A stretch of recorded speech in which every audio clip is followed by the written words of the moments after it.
एक दिवस अचानक एका शिक्षकाने ध्रुवला पाहिले, त्याची हुशारी पाहिली आणि त्यांना राहवलं नाही.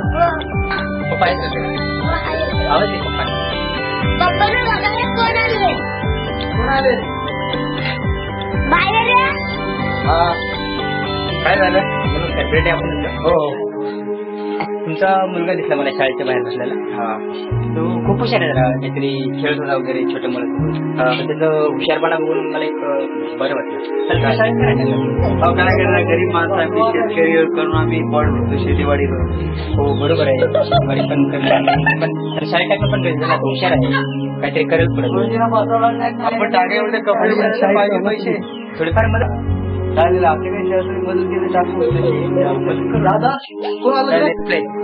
मी एका शिक्षण संस्थेचा एक सदस्य आहे. तुमच्या मुलांना मदत करू शकते शिक्षणामध्ये.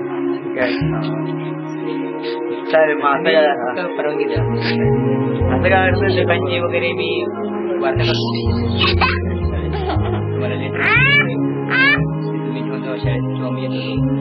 शाळेत चालेल.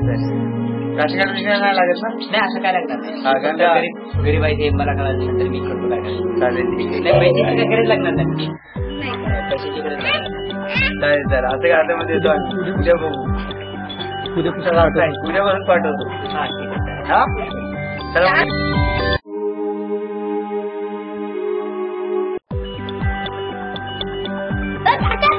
काय झालं मला? अरे थँक्यू.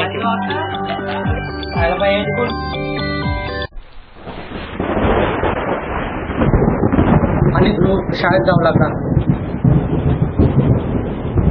ध्रुवची गोष्ट तर संपली, पण त्यांचं काय, ज्यांना अजूनही कामासाठी आपलं लहानपण विसरावं लागतं.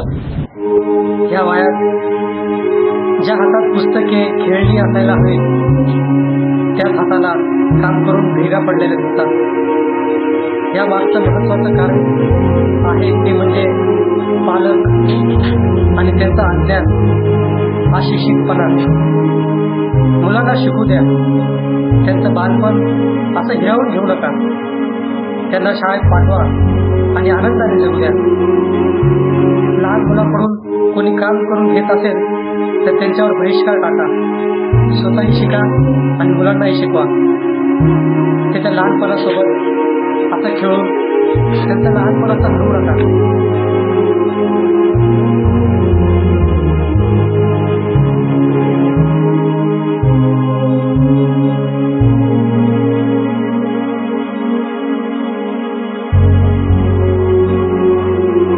त्यांचं लहानपणाचा हरवू नका. आज ही मुलं शिकले तर उद्या देशाचं भविष्य घडेल.